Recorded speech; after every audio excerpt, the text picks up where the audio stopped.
इस कहानी की शुरुआत में दोस्तों हमको दिखाया जाता है एक वीरेन नाम के लड़के को, जिसकी अभी नई नई शादी हुई है और अभी उसकी दुल्हन का गृह प्रवेश हो रहा था। दोस्तों उसकी दुल्हन गृह प्रवेश करने से पहले ही जो वहाँ पर कलश रखा हुआ था, उस कलश के अंदर से कीड़े निकलना शुरू हो जाते हैं। फिर तभी दोस्तों यहाँ पर जो वीरेन के पापा थे वो बोलते हैं कि आते ही अपशगुन हो चुका है।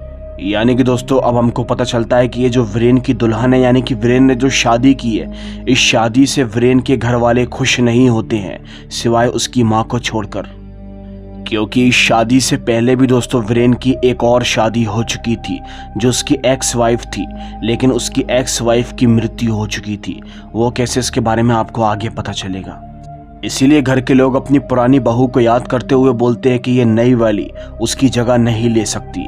अब तभी दोस्तों हमको पता चलता है कि वीरेन ने जिस लड़की से शादी की है, दरअसल ये लड़की दोस्तों पूरी तरह से गूंगी होती है, ये बोल नहीं सकती। जी हाँ। अब कुछ देर के बाद हमको दिखाया जाता है दोस्तों दोनों पति पत्नी अपने कमरे के अंदर एंटर करते हैं। वीरेन के कमरे के अंदर उसकी एक्स वाइफ की फोटो लगी थी, इसीलिए वीरेन उसे बताने की कोशिश करता है कि ये मेरा अतीत था लेकिन मेरा फ्यूचर तुम हो, मैं तुम्हारे साथ ही अपनी जिंदगी काटूंगा। इस लड़की का नाम समायरा होता है, लेकिन ये वीरेन से इतना प्यार करती है जिसके बारे में मैं आप लोगों को क्या ही बताऊं।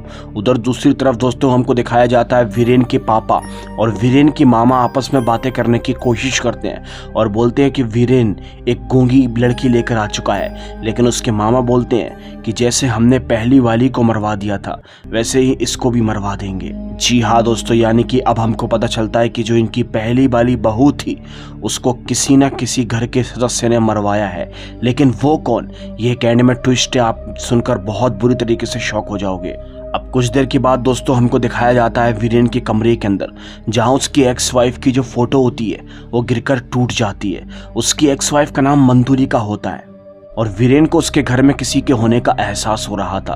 वो दोस्तों हर जगह देखने की कोशिश करता है, लेकिन उसे हर जगह किसी न किसी चीज़ की आवाज़ें आ रही थी, जैसे कि किसी चीज़ की चलने की आवाज़, किसी पायल की आवाज़। वीरेन इस आवाज़ को फॉलो करता करता दोस्तों जाने लगता है, लेकिन कुछ देर के बाद उसे पता चलता है कि यहाँ पर तो कुछ भी नहीं है। और फिर दोस्तों वीरेन इस आवाज़ को फॉलो करता करता स्टोर रूम में पहुँच जाता है, जहाँ पर उसे एक आदमी दिखाई देता है जिसकी आंखें पूरी तरह से वाइट होती हैं, क्योंकि उस आदमी के शरीर के अंदर मंदुलिका की आत्मा थी। और अब दोस्तों मंदुलिका की आत्मा वीरेन को पॉजेस कर लेती है, जिसके बाद में वो अपनी वाइफ समायरा को कॉल करके उसी स्टोर रूम में आने के लिए बोलता है और कहता है कि मेरी मदद करो। और जब दोस्तों उसकी वाइफ समायरा फौरन ही स्टोर रूम में पहुंचती है तो दोस्तों वो ये देखकर शॉक हो जाती है कि वीरेन के रूप में कोई और बात कर रहा था। उसकी आवाज़ और तो जैसी थी, ये देखकर समायरा बहुत डर जाती है और शोर मचाना शुरू कर देती है, क्योंकि वो बोल नहीं सकती थी।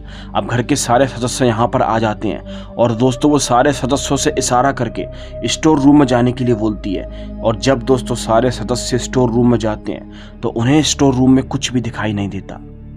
कुछ देर के बाद वीरेन नॉर्मल हो जाता है और बोलता है कि सब लोग अपने अपने कमरे में चले जाओ, इसने शायद कोई चूहा देख लिया होगा इसीलिए डर गई। और दोस्तों कुछ देर के बाद वीरेन अपनी वाइफ को अपने कमरे में लेकर जाता है, लेकिन दोस्तों फिर से मंदुलिका की आत्मा उसके शरीर के अंदर आ जाती है और उसे दोस्तों खुद से दूर कर देती है और बोलती है कि आज के बाद तूने घर वालों में से किसी को भी बताने की कोशिश की कुछ भी तो तू भी मारी जाएगी। दोस्तों मंदुलिका की आत्मा यहाँ पर समायरा से बात करती है और बोलती है कि तू मेरी स्वतंत्र बनकर आ चुकी है, लेकिन तुझे इस घर की पूरी सच्चाई के बारे में नहीं पता। वो आत्मा बोलती है कि मुझे इसी घर में रहने वाले किसी सदस्य ने मारा है, लेकिन आज तक मुझे पता नहीं चल पाया कि मेरा हत्यारा कौन है।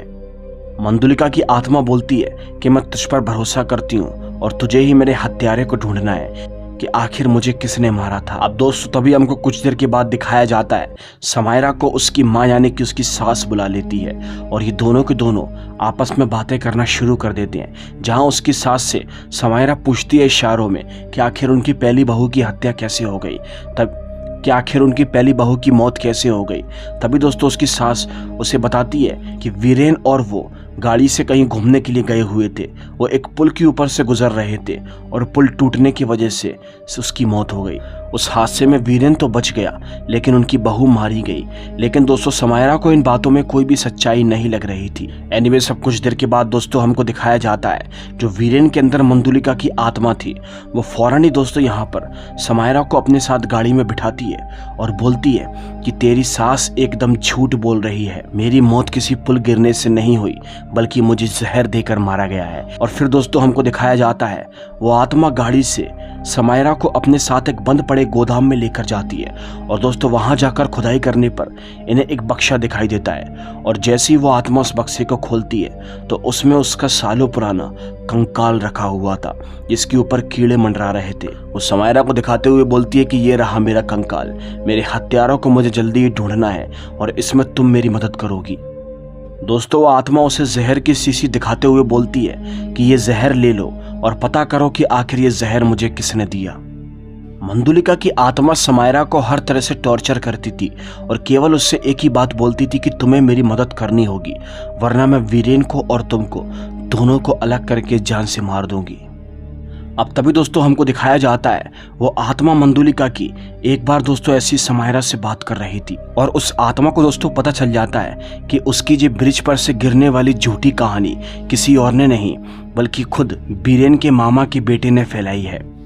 इसीलिए दोस्तों वो आत्मा वीरेन बनकर उसके मामा के बेटे को फोन कर उसे अपने कमरे में आने के लिए बोलती है। दोस्तों वो फौरन ही दोस्तों वो जो लड़का होता है जिसका नाम रोहन है वो फौरन ही वीरेन के कमरे के अंदर आता है और जैसे ही वहां आता तो दोस्तों वो जो चुड़ैल होती है वो उसे तड़पाना शुरू कर देती है और तड़पा कर वो दोस्तों सबकी आंखों के सामने उसके मामा के लड़के की हत्या भी कर देती है। उस चुड़ैल को ऐसा लगा कि शायद कहीं उसकी हत्या में उसके वीरेन के मामा के लड़के का हाथ तो नहीं है, बट दोस्तों ऐसा कुछ भी नहीं था। अभी सच्चाई क्या है वो आपको आगे पता चलेगी। समायरा अपने उसी कमरे के अंदर उस लाश को दोस्तों बेड के नीचे डाल देती है। अब दोस्तों कुछ देर के बाद हमको दिखाया जाता है समायरा को फौरन ही उसकी सास बुलाती है और वो उनके कमरे में जाती है। लेकिन दोस्तों उनके कमरे के अंदर उन्हें वही जहर की शीशी दिखाई देती है जो कि गोदाम में उस आत्मा ने समायरा को दिखाई थी। समायरा इशारों में पूछती है अपनी सास से, इशारों में पूछती है कि आखिर ये क्या चीज है। तो उसकी सास दोस्तों उससे बताती है कि ये एक होम्योपैथिक की दवाई है और ये दवाई वीरेन के मामा ने उसे दी है। समायरा समझ जाती है कि शायद वीरेन के मामा का इस चीज में कुछ ना कुछ तो हाथ होगा और दोस्तों वो सारी बातें जाकर मंदुलिका की आत्मा को बता देती है जो कि वीरेन के शरीर के अंदर थी। और अब मंदुलिका की आत्मा फैसला कर लेती है कि वो उसके मामा को भी सबक सिखाएगी। दोस्तों वीरेन फौरन ही दोस्तों यहाँ पर अपने मामा के पास पहुंच जाता है, बट एक्चुअल में वो वीरेन नहीं बल्कि वही आत्मा थी और ये पूछने की कोशिश करता है कि आखिर ये दवाई मामा आपके पास कहाँ से आई।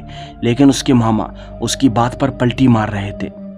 वीरेन अपने मामा से बोलता है कि मामा मुझे अपने पुराने गोदाम के पास आपको लेकर जाना है, मुझे वहाँ पर आपको कुछ बहुत इंपॉर्टेंट चीज़ दिखानी है। उसके मामा उससे पूछते हैं कि आखिर तुम किसकी बात कर रहे हो। तो वो उससे बोलता है कि पहले तुम्हें मेरे साथ चलना होगा। और फिर तभी दोस्तों कुछ देर के बाद हमको दिखाया जाता है वीरेन अपने मामा को गाड़ी में बिठाकर और समायरा को गाड़ी में बिठाकर फौरन ही दोस्तों उसी गोदाम तक लेकर पहुंच जाता है। उसके मामा उससे पूछते हैं कि आखिर तुम मुझे यहाँ पर क्यों लेकर आए हो। और तभी दोस्तों हम देखते हैं कि वो जो आत्मा होती है वो फौरन ही उस जगह की खुदाई कर उस बक्से को बाहर निकालती है और यहाँ पर वीरेन के मामा से बोलती है कि इस बक्से को खोल कर देखो। दोस्तों जैसे ही खोल कर देखते हैं तो उसके अंदर एक सड़ा हुआ कंकाल रखा हुआ था जो कि खुद मंदुलिका की आत्मा का था। अब इससे पहले कि दोस्तों उसके मामा कुछ समझ पाते तभी जो मंदुलिका की आत्मा होती है वो उन्हें तड़पाना और नुकसान पहुंचाने की कोशिश करती है। और कुछ देर के बाद हमको दिखाया जाता है दोस्तों वो जो चुड़ैल होती है वो वीरेन के मामा को इतनी दर्दनाक मौत देती है जिसके बारे में मैं आप लोगों को लफ्जों में नहीं बता सकता। बट दोस्तों मरने से पहले जो यहाँ पर वीरेन के मामा थे वो केवल एक ही बात बोल रहे थे कि मंदुलिका मैंने तुमको नहीं मारा है। और ऐसा नहीं दोस्तों कि वो झूठ बोल रहे थे बल्कि उनकी बातों में कुछ तो सच्चाई लग रही थी। लेकिन जब मामा ने नहीं मारा तो फिर किसने मारा था पहली बहू मंदुलिका को।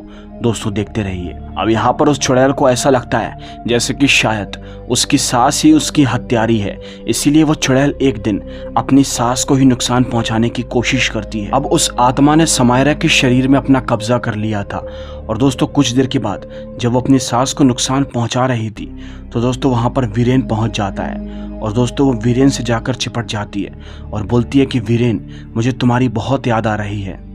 जीते जी तुम्हारे घर वालों ने हमें साथ में नहीं रहने दिया। वो आत्मा बोलती है कि जीते जी मैं तुमसे जितना प्यार किया करती थी, मेरा प्यार आज भी कम नहीं हुआ है। लेकिन दोस्तों उसकी बातें सुनकर वीरेन हंसने लगता है लिटरली, और उससे बोलता है कि तुमने मेरे मामा और मेरी माँ को बेवजह नुकसान पहुंचाया, क्योंकि वो लोग तुम्हारे कातिल नहीं हैं, उन लोगों ने कुछ भी नहीं किया है। तो दोस्तों वो चुड़ैल उससे पूछती है तो फिर ये किसने किया है? तो वीरेन दोस्तों बोलता है कि ये सब कुछ मैंने किया है। जी हाँ दोस्तों, ये सुनकर दोस्तों वो आत्मा दोस्तों बहुत ज़्यादा शॉक हो जाती है, और अब उसे समझ में आ चुका था कि किसी और ने नहीं बल्कि उसके खुद के सगे पति ने ही उसकी जान ली थी। वीरेन ने उसके गले में एक सुरक्षा कवच डालकर रखा हुआ था, जिससे कि वो आत्मा उसे नुकसान ना पहुंचा पाए। वीरेन बोलता है कि घर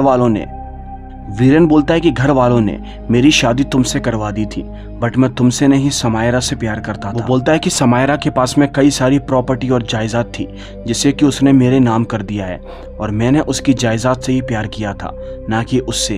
यानी कि अब हमको पता चलता है कि वीरेन एक बहुत ही खुदगर्ज इंसान है, जो कि समायरा के साथ में भी दोस्तों प्यार के नाम पर धोखा कर रहा है। वीरेन बोलता है कि अब मैं समायरा को भी तुम्हारी तरह जान से मारकर खत्म कर दूंगा, फिर किसी तीसरी अमीर लड़की से शादी करके और अमीर बन जाऊंगा। अब तभी हमको दिखाया जाता है दोस्तों वीरेन समायरा को उसी गोदाम में लेकर पहुंच जाता है, और दोस्तों वहीं गड्ढे में उस समायरा नाम की लड़की को वीरेन दफन कर देता है। वो आत्मा दोस्तों सुरक्षा कवच के चक्कर में समायरा के शरीर के अंदर कैद थी। वीरेन समायरा को कैद करके वहां से भाग जाता है, लेकिन कुछ देर के बाद दोस्तों वो आत्मा समायरा से बोलती है कि अपने गले में से उस सुरक्षा कवच को हटा दो, और फिर तभी दोस्तों समायरा कुछ ऐसा ही करती है, वो उस सुरक्षा कवच को हटा देती है, और दोस्तों वो जो आत्मा होती है वो पूरी तरह से आज़ाद हो जाती है। वीरेन अपने घर पर बैठा हुआ था, समायरा उसके करीब पहुंच जाती है। वीरेन उसे देखकर शॉक हो जाता है कि आखिर ये वहां से बाहर कैसे निकल गई, और दोस्तों उसके पीछे वही मंदुलिका की आत्मा होती है, जो कि उसे देखकर बहुत ज़्यादा क्रोधित होती है। अब दोस्तों वो चुड़ैल अपना और समायरा का बदला लेती है वीरेन से, और वो उसी के शरीर में घुसकर उसी को जान से मारकर खत्म कर देती है। जैसे वो चुड़ैल वीरेन को मारती है तो दोस्तों यहाँ पर सब कुछ नॉर्मल हो चुका था, वो यहाँ से चली जाती है, और समायरा को भी अब अपनी एक नई जिंदगी जीने का मौका मिलता है। इसी के साथ ये कहानी यहीं पर ही खत्म होती है। अगर आपको ये वीडियो अच्छी लगी हो तो लाइक करके हमारे चैनल को सब्सक्राइब जरूर कर देना। मैं आपसे मिलूंगा एक और दिल दहला देने वाली कहानी के साथ। तब तक के लिए बाय एंड सी।